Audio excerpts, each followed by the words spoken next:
Series का पांचवा और आखिरी टेस्ट मैच कैंसिल हो जाने के बाद अब किस तरह से निकलेगा सीरीज का रिजल्ट।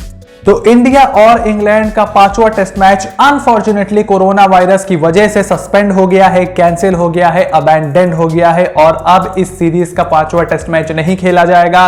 सबसे पहले आपको जो अंदर की अपडेट है वो दे दे कि आपके जो बड़े प्लेयर्स हैं जैसे विराट कोहली, रोहित शर्मा और जो आपके सीनियर मोस्ट टीम मेंबर्स हैं उन्होंने इस टेस्ट मैच को खेलने के लिए अपने रिजर्वेशंस जताए थे, क्योंकि जब रवि शास्त्री कोरोना पॉजिटिव हुए थे उसके 3 से 4 दिन के बाद आपके जो असिस्टेंट फिजियो थे या जो आपके जूनियर फिजियोथेरेपिस्ट उनको कह सकते हैं योगेश परमार, वो 3 से 4 दिन के बाद पॉजिटिव निकले। कल उनकी रिपोर्ट पॉजिटिव आई थी। इस वजह से टीम के जो सीनियर मोस्ट खिलाड़ी हैं, खास करके आपके captain, vice captain Rohit Sharma and all others, उनके अंदर यह कंसर्न था कि आने वाले वक्त में हम भी कोरोना पॉजिटिव निकल सकते हैं और फिर इससे हमारे आईपीएल के शेड्यूल पर भी असर पड़ सकता है। और अगर एक बार आईपीएल के शेड्यूल पर असर पड़ गया यानी कि आपकी वर्ल्ड टी20 की तैयारियों पर भी इसका असर पड़ेगा। इसी वजह से प्लेयर्स ने डर के वजह से, कोरोना वायरस के खतरे की वजह से अपने रिजर्वेशंस जताए थे और बीसीसीआई और इंग्लैंड क्रिकेट बोर्ड ने पूरी कोशिश की थी कि किसी तरीके से टीम इंडिया इस टेस्ट मैच को खेलने के लिए राजी हो जाए। जाहिर है आपका जो ब्रॉडकास्टर है सोनी, उससे 5 मैचों का कॉन्ट्रैक्ट है आपका। उसके अलावा जहां मैनचेस्टर में यह मैच होना था, ओल्ड ट्रैफोर्ड जो कि काउंटी कहलाती है, लैंकाशायर काउंटी जिसको कहते हैं, उन्होंने पूरा इंतजाम कर लिया था, टिकटें बिक चुकी थी, मैदान पर खचाखच भरे होने की उम्मीद थी, तो काफी सब कुछ स्टेक पर था। लेकिन उसके बावजूद बीसीसीआई जो है वो प्लेयर्स को मनाने में कामयाब नहीं रहा और जब प्लेयर्स मेंटली तैयार नहीं थे उन्होंने इंग्लैंड क्रिकेट बोर्ड से भी इस बात को कहा कि हम मेंटली प्रिपेयर नहीं हैं, हमारे फैमिलीज हमारे साथ हैं, हमारे बच्चे हमारे साथ हैं, इस वजह से हम काफी ज्यादा डरे हुए हैं और उसके बाद इस टेस्ट मैच को कॉल ऑफ करना पड़ा। ये तो हो गई अंदर की खबर, लेकिन अब यह बात आ गई है सामने कि अब इस सीरीज का नतीजा कैसे निकलेगा। जो बीसीसीआई ने प्रपोज किया है इंग्लैंड क्रिकेट बोर्ड को वो ये है कि जब हम अगले साल खेलने के लिए आएंगे 320 और 3 ओडीआई, 3 वनडे इंटरनेशनल मैचेस, उस समय आप 5 दिन का समय निकाल करके हमसे एक टेस्ट मैच खेल सकते हो। लेकिन क्या यह पॉसिबल है? क्या इंग्लैंड क्रिकेट बोर्ड इस पर राजी होगा? और क्या 1 साल तक के लिए आप सीरीज का एक मैच रोक के रख सकते हैं या नहीं? इस वीडियो में हम इस बारे में आपको डिटेल से समझाने वाले हैं, लेकिन उससे पहले अपनी ओपिनियन कमेंट बॉक्स में लिख करके जरूर बताइए कि यह टेस्ट मैच कैंसिल होने के बारे में आप क्या सोचते हैं। क्या यह किसकी टीम मैनेजमेंट की गलती थी?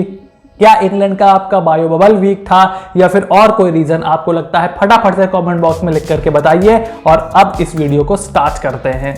इस सीरीज के रिजल्ट की अगर बात करें तो इंग्लैंड क्रिकेट बोर्ड ने सबसे पहले टेस्ट मैच कैंसिल होने के बाद जो स्टेटमेंट निकाला था उसमें उन्होंने कहा था कि टीम इंडिया ने इस टेस्ट मैच को फॉरफीट कर दिया है, यानी कि टीम इंडिया ने आपको वॉक ओवर दे दिया है। सबसे पहले आपको मैं फॉरफीट का मतलब डिटेल में समझा दूं, जो कि आप काफी जगह सुन रहे होंगे। फॉरफीचर का मतलब यह होता है, जो इंग्लिश लैंग्वेज में इसका मतलब है कि आपने कोई गलती की और उस गलती का आपने खामियाजा भुगता, यानी कि आपने एक तरीके से उस गलती को एक्सेप्ट करके अपनी हार मान ली। अब क्रिकेट की लैंग्वेज में फॉरफीचर का मतलब होता है कि आपने कोई क्रिकेट का मैच या क्रिकेट की एक इनिंग, उस मैच की आपने खेलने से मना कर दिया और आपने कहा कि चूंकि हम ये नहीं कर सकते हैं, हम ये नहीं करना चाहते हैं, इस वजह से हम आपको ये चीज दे रहे हैं। यानी कि मान लीजिए आप कहीं पर आपको पहुंचना है कुश्ती के मैच के लिए और एक पहलवान वहां कुश्ती के मैच के लिए पहुंचा, लेकिन दूसरा जानबूझकर उस मैच में नहीं पहुंचा। इस वजह से जो पहला पहलवान वहां पर जो मौजूद है, ग्राउंड में जो मौजूद है, एरिना में जो मौजूद है, अखाड़े में, उसको वो जीत दे दी जाती है। इस तरीके से आप फॉरफीचर का या वॉक ओवर का मतलब समझ सकते हैं क्रिकेट की लैंग्वेज में। कई बार क्रिकेट में यह हुआ है, एक मर्तबा आपके इंग्लैंड और साउथ अफ्रीका के टेस्ट मैच में यह हो चुका है, मेरे ख्याल में 98-99 की बात है। या आपने कभी देखा होगा कि कोई अनएक्सपेक्टेड रीजन की वजह से जब मैच को कैंसिल करना पड़ता हो। जब एक टीम थी, याद करिए 1996 का वर्ल्ड कप सेमीफाइनल जो था आपका श्रीलंका और इंडिया के बीच में, उसमें इंडिया की इनिंग को वहां पर रोकना पड़ा था क्योंकि जो दर्शक थे वो काफी हिंसक हो गए थे। उस मैच में काफी आग वाग उन्होंने लगा दी थी। उसको फॉरफीचर कहते हैं एक तरीके से। वैसे आप समझने की कोशिश करेंगे तो आप समझ जाएंगे कि आखिर फॉरफीचर का मतलब क्या होता है। अब बात आती है कि आखिर इस मैच का नतीजा कैसे निकलेगा। तो जैसा कि मैंने आपको बताया कि इंग्लैंड क्रिकेट बोर्ड ने जो पहला स्टेटमेंट दिया था उसमें उन्होंने फॉरफीचर लफ्ज का इस्तेमाल किया था, यानी कि सीरीज 2-2 से बराबर हो गई। लेकिन उसके बाद उन्होंने एक और स्टेटमेंट दिया और इस बार उन्होंने फॉरफीचर वर्ड का इस्तेमाल नहीं किया, सिर्फ कैंसिल तक ही अपने स्टेटमेंट को रखा कि मैच कैंसिल हो गया है। यानी कि अभी इस मामले में कोई भी पुख्ता न्यूज नहीं है कि सीरीज का नतीजा निकलेगा या नहीं निकलेगा, कि और अगर निकलेगा भी तो कैसे निकलेगा। लेकिन उससे पहले जो टॉम हैरिसन है इंग्लैंड क्रिकेट के सीईओ, उन्होंने मीडिया से बात की और मीडिया को उन्होंने जो स्टेटमेंट दिया है उसमें उन्होंने ये कहा है कि अगले साल भारत ने हमसे कहा है कि जब वो अगले साल इस सीरीज के बाकी बचे T20 और वनडे का जो लेग था, क्योंकि आईपीएल की वजह से वहां टीम इंडिया आईपीएल का शेड्यूलिंग थी, तो उन्होंने ये प्रॉमिस किया था इंग्लैंड को कि जब हम अगले साल आपके वहां आएंगे और जैसे वनडे सीरीज होती है, टेस्ट सीरीज के बाद T20 सीरीज होती है, हर बड़े टूर पे जब आप जाते हो वो हम अगले साल खेलेंगे। तो अब इंडिया ये कह रहा है कि हम एक टेस्ट मैच भी अगले साल खेल लेंगे। लेकिन इंग्लैंड एक साल तक सीरीज टालने के पक्ष में नहीं है, वो चाहता है कि अभी इस सीरीज का नतीजा निकले और एक साल के बाद आपकी कौन सी टीम होगी, आपके कौन से प्लेयर होंगे, क्या मैनचेस्टर उस वक्त मैच कराने के लिए रेडी होगा, कहीं मैनचेस्टर में 5 दिन की बारिश हो गई तो फिर इंडिया 2-1 से सीरीज जीत जाएगा जो वो अभी जीता हुआ है। तो ये काफी सारी चीजें आपको फ्यूचर के बारे में सोचनी होती हैं, जो कि इंग्लैंड क्रिकेट बोर्ड इतने लंबे समय के लिए 2-3 महीने तक आप देख सकते हो, लेकिन उसके आगे काफी मुश्किल हो जाता है और खास करके इंग्लैंड जैसे मुल्कों में।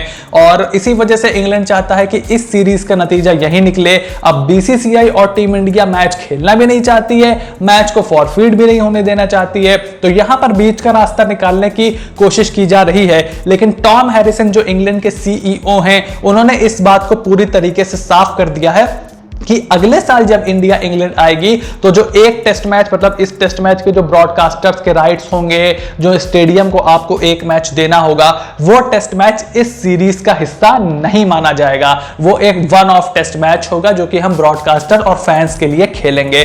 तो ये एक बहुत ही इंपॉर्टेंट बात उन्होंने कही है, यानी कि इंग्लैंड पूरी ये कोशिश करेगा कि आपका जो सीरीज है वो फॉरफिट हो जाए, ये मैच फॉरफिट हो जाए ताकि सीरीज 2-2 से बराबर हो जाए और हमें 2 होम सीरीज हारने का कलंक ना अपने माथे पर लेना पड़े। वहीं इंडिया, बीसीसीआई इस बात की कोशिश कर रहा है कि हमें सीरीज जीत नहीं चाहिए, आप इस टेस्ट मैच को अगले साल करवाइए और उसके ही बेस पे सीरीज का डिसीजन निकलेगा। अब देखना होगा कि दोनों बोर्ड में से किसकी बात मानी जाती है। इंग्लैंड क्रिकेट बोर्ड ने हालिया बांग्लादेश सीरीज अपनी कैंसिल कर दी इस वजह से क्योंकि उनके प्लेयर्स आईपीएल के लिए अवेलेबल हो पाए। तो ये इंग्लैंड ने एक बड़ा कदम उठाया था, इस वजह से बीसीसीआई को भी हो सकता है कि गिव एंड टेक के रिलेशनशिप की वजह से उनको भी इस बात पर अग्री करना पड़े और मैच को फॉरफिट करना पड़े।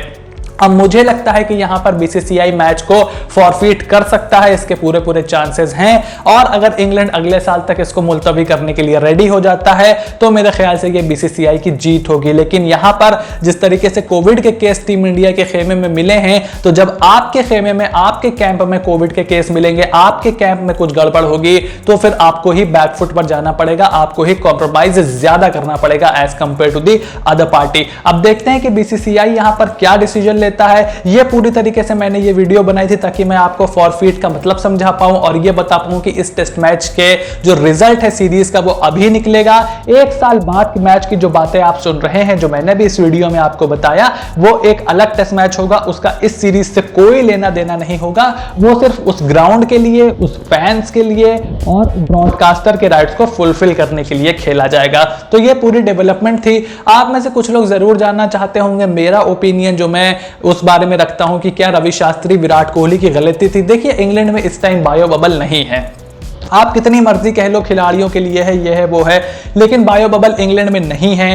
और जहां तक बात रही रवि शास्त्री की, जहां तक बात रही विराट कोहली की, तो हम देखिए हैं तो वो लोग भी इंडियन हैं, हम लोग भी इंडियंस। अब हमारा किसी चीज की तरफ कैसा रुख रहता है, कैसे हम लोग किस चीज की तरफ बिहेव करते हैं, हम लोग मास्क लगा के कितना बाजार में जाते हैं, जैसे ही लॉकडाउन खुलता है हम क्या करते हैं, जैसे ही मार्केट्स खुलते हैं हम क्या करते हैं, रेस्टोरेंट्स खुलते हैं हम क्या करते हैं, वो मुझे आपको बताने की जरूरत नहीं है। आप इशारा समझ गए होंगे कि मैं क्या कहने की कोशिश कर रहा हूं। तो वहां पर ब्लेम करने से कोई फायदा है नहीं आपका, क्योंकि ये चीज हमारे मुल्क में, हमारे मुल्क के लोग ऐसे ही चलते हैं, वो ऐसे ही चलते रहेंगे। अब बीसीसीआई अगर यहां पर कोई एक्शन लेना चाहता है तो अच्छी बात होगी, क्योंकि मुझे ऐसा रिसेंटली फील होता है कि आपके जो प्लेयर्स हैं वो कुछ ज्यादा ही चौड़े में आ गए हैं। तो आपको हो सकता है कहीं पर मेजरमेंट टेप लेके उनकी चौड़ान को नाप करके उनको वहीं से रोकना पड़े, या फिर अपनी आरा मशीन लगा करके उनकी चौड़ान को कम करना पड़े। लेकिन फिलहाल बहुत ज्यादा ब्लेम गेम में नहीं जाते हैं, अब जो होना था वो तो हो ही गया है। अब उम्मीद करते हैं कि इसका आईपीएल पे कोई असर